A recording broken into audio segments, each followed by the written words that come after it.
Cool. Well, tonight we've got one of these guys sharing with us. This is our amazing Nikki Stevenson, and Nikki shared her story with me. Was it last Sunday? We had a bit of a gathering here, and was just listening to Nikki's story, and it was just so amazing to see how God can, take the broken pieces of a life and totally restore. And Nikki, you're amazing, and we know that we're going to be so blessed by you tonight by what you have to share. So give it up for Nikki, everybody, as she shares with us.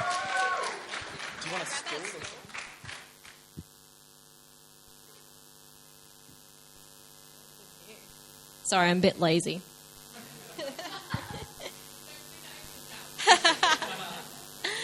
G'day. Oh, wow. Honestly, I don't even know how to start it, but I'm just going to go straight to the point. I'm pretty, straightforward, so we'll just do that. Well, as a kid, didn't know Jesus. Honestly, was not raised in a Christian household in the slightest. So it was something that was not known to me at all. So I had, a pretty toxic household. I had a dad that was an alcoholic and a mum that struggled with anxiety quite a lot. So as a young kid, I developed anxiety pretty severely. As a little wee kid, I was seriously just carrying around a bucket and just vomiting all the time. I had that severe anxiety. I just couldn't do anything. So as a kid, I didn't really get to experience normal life. I didn't really get to have fun and do all the normal things without anxiety just completely ruining everything.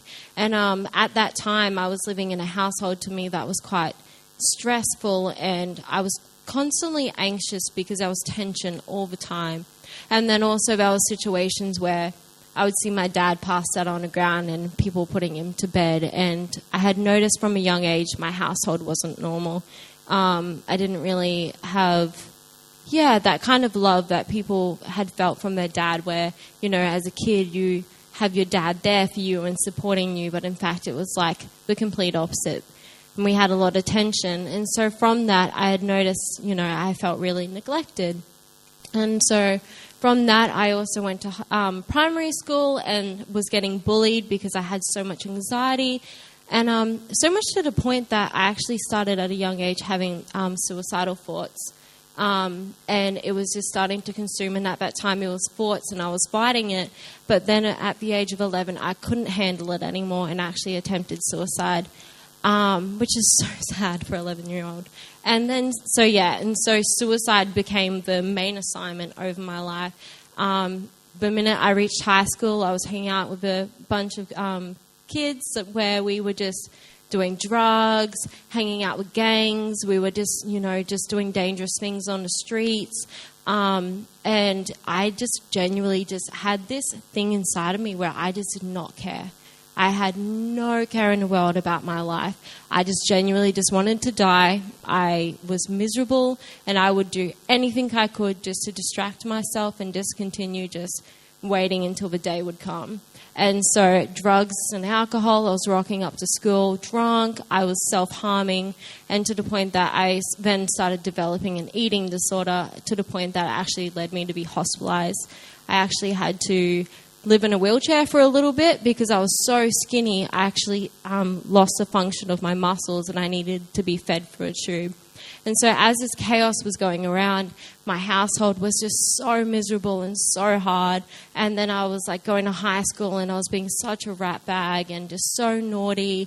And I just wanted to just die. And that was just a thing that was just so consuming over my life. And so I was just consistently in this torture. And, as time went by, I just continued just doing this lifestyle all throughout my teenage years. It was just the same thing. But I had a family friend, and he became a Christian, and he actually introduced me to a youth group. And me and all my friends thought it would be super fun to rock up to youth group drunk and just be naughty and just bash people and just do the normal thing that you would do in a youth group, apparently. We were just so naughty. But there was times where I actually genuinely, I would listen because there was something that was longing in my heart.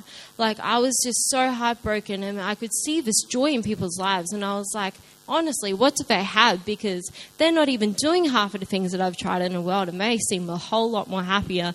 I've done it all. Like, I was a teenager, and I've done every drug you could think of, drinking alcohol. I just did everything just because I was just so desperate, because I realized I didn't feel loved.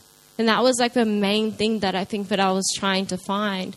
And and so I went to youth group, and I was still listening, and I had some really cool encounters, but it was just something that, I just was kind of watching from a distance. And as time went on, I entered severely abusive relationships and really bad relationships, and it just got really bad. Like, as I was just heading into life, everything was just getting really dangerous, and I was on a really bad path, in and out of mental hospitals. And that took about till I was 21, and at 21 I was diagnosed with a rare disorder called narcolepsy. It's a sleep disorder.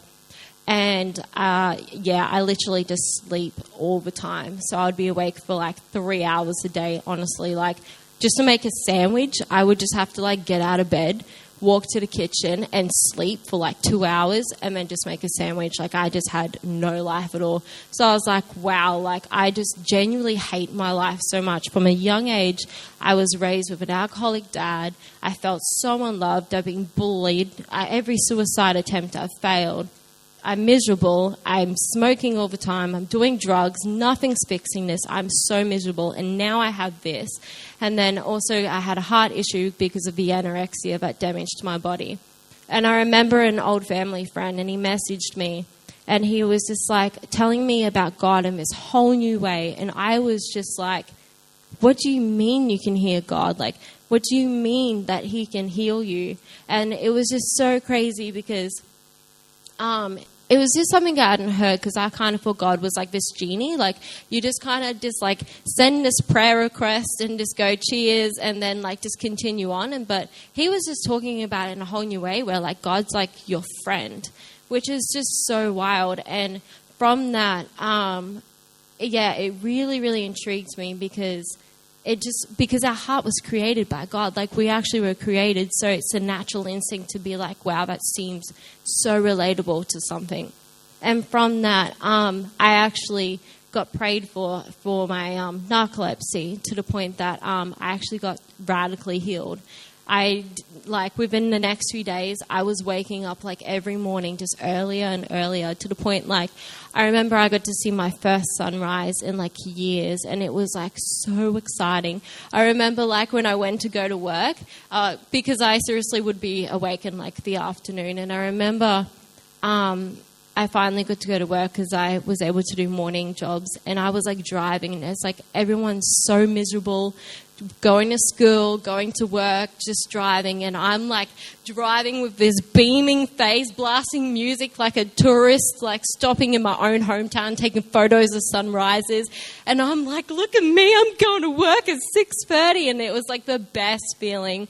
And like, I was just so mind-blown, because from that moment I was like, I'm actually healed. Like, I even went and got like medical testings, brain scans, everything you need to do, because at that point they were actually going to put me on a disability pension. They were like, look, I'm sorry, you're actually going to have to live on a disability pension. None of the medication's working.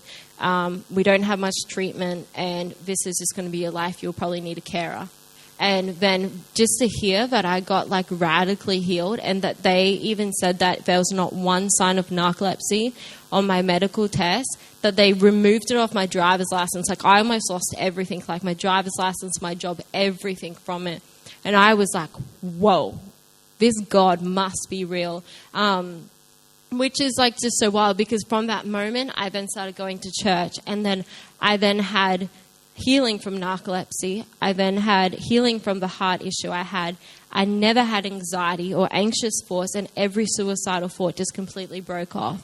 And it was just so wild, because from the age of 11, I had been trying to attempt suicide. It was seriously sometimes daily to weekly. And I remember one encounter I really, really want to share is that I remember as I was attempting suicide one night, I just could not handle it anymore. And as I was attempting suicide, my friend, who wasn't even a Christian, had this gut instinct while he was at work, and he was like, I really need to check on Nikki. Something doesn't feel right. In that meantime, I actually knew that I was actually dying. Like, that was the moment. And as I was there, I remember watching a spirit walking towards me. And as it was walking towards me just before I passed out, I remember saying, God, I want to live. And as I said that, my friend had the gut instinct, and he came into my house, and he found me. And that's what actually got me saved. And then as I was in hospital, I remember opening my eyes, and I actually watched angels and demons fighting for my life. It was honestly, some of the encounters that I've had is just mind-blowing. God has just been absolutely evident since I was a child. The encounters that I've seen, like other suicidal attempts, where I had people hear the voice of God in their room to come rescue me, and like the things like I had seen in those moments is just mind-blowing. That from the moment I was a kid, that God has just been chasing me, and then I got radically saved. Like smoking, drugs, mental health, everything just broke off in one moment. That was definitely like a hard time in my life. I entered in a really toxic relationship, and just weeks before the wedding, whoopsies, I just exposed that.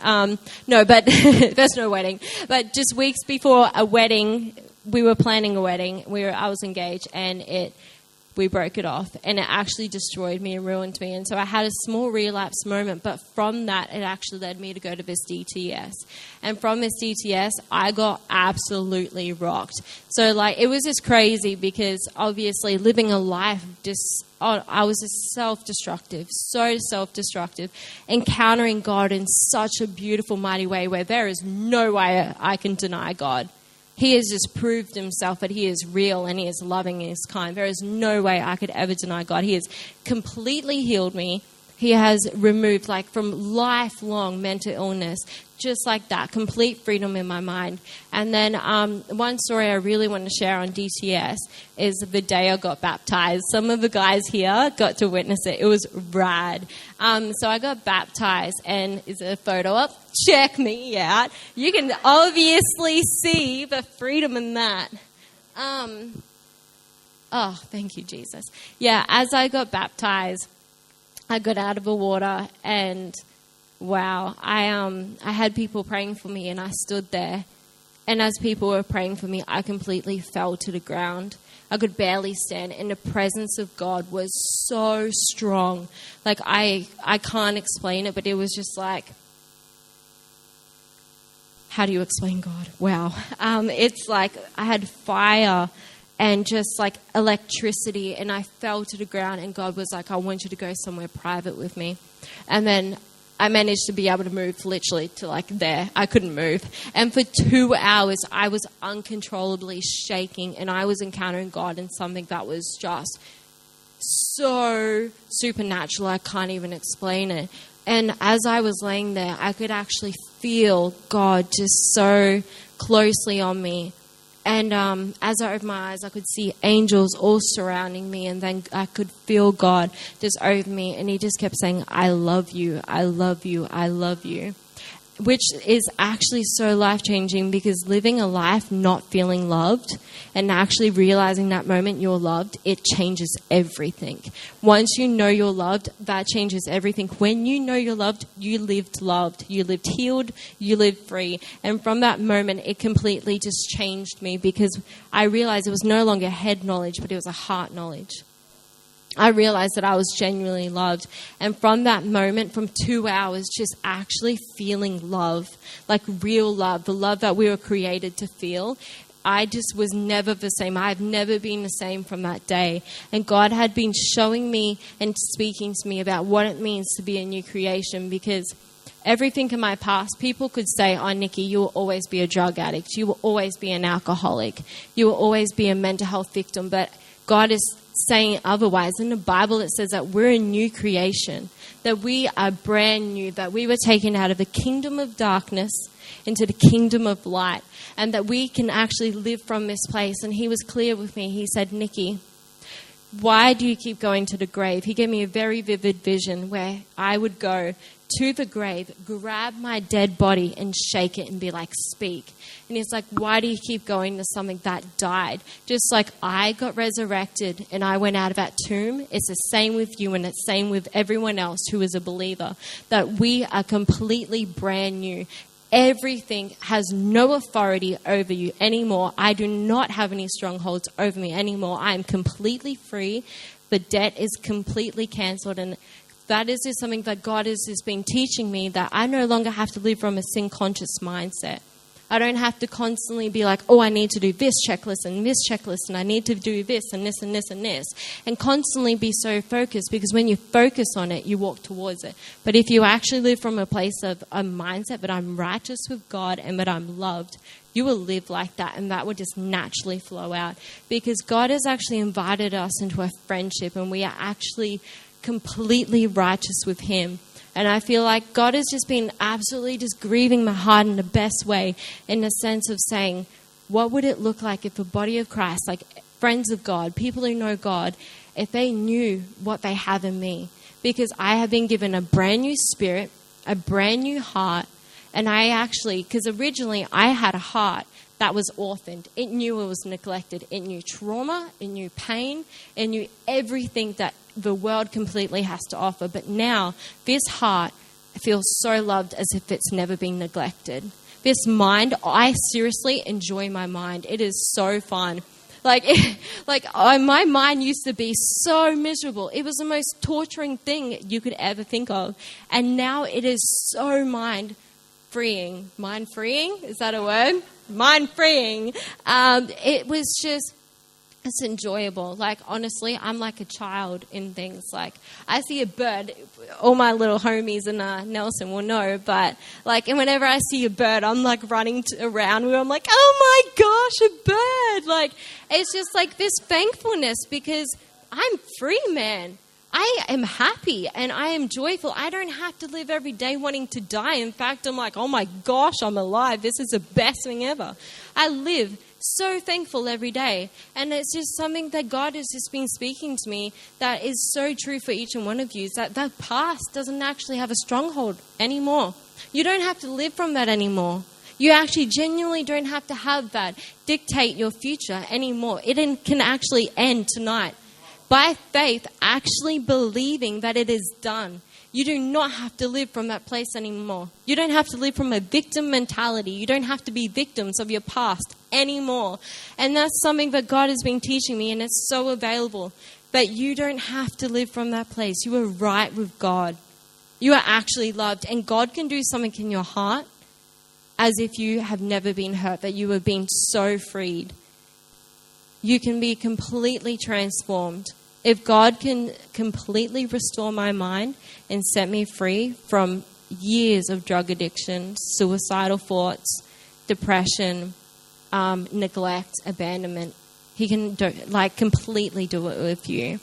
And I was just wondering, is there a way we could dim the lights or something like that?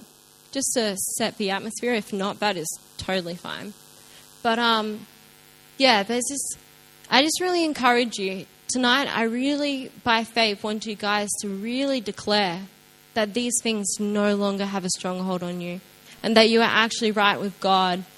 Can we get the ministry team up? So just in your own personal space, whether it's on the ground or whether it's in a corner, standing up, whatever you know that is completely like something that you and God can just do so comfortably. I just want you to actually just declare victory over yourself. If there's things that have been over your life, it has just been there for far too long. Tonight's night for it to end. For you to actually leave what's in the grave alone and just continue walking in a new creation. That you are completely free, and that there is freedom and it's available. And that, so right now, I encourage you. Well, I will be inviting people up for prayer and ministry soon. But right now it's you and God. And so I just want you guys to just declare, to speak authority over your life, to claim back the things that is yours, that you were given with authority, and you don't have to be a slave to sin or slave to anything else except just knowing that you are free and that you are loved. Yeah.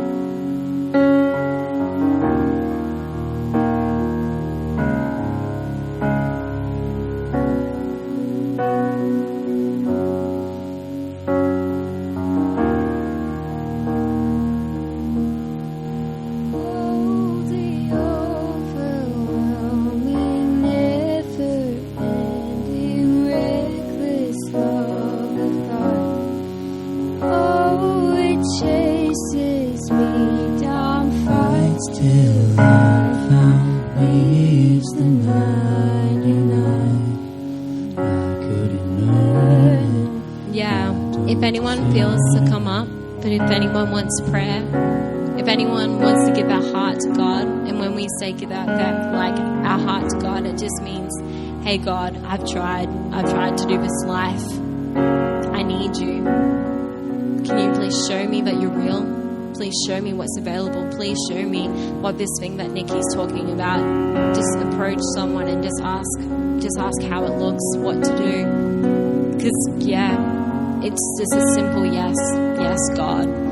But if anyone wants prayer, if anyone wants, just a declaration and just someone to stand with them, I just want to invite the team up and just anyone that, just speak life, declare, prophesy, speak the words that you know that Jesus would be saying in this moment. But I can encourage you guys to be completely bold.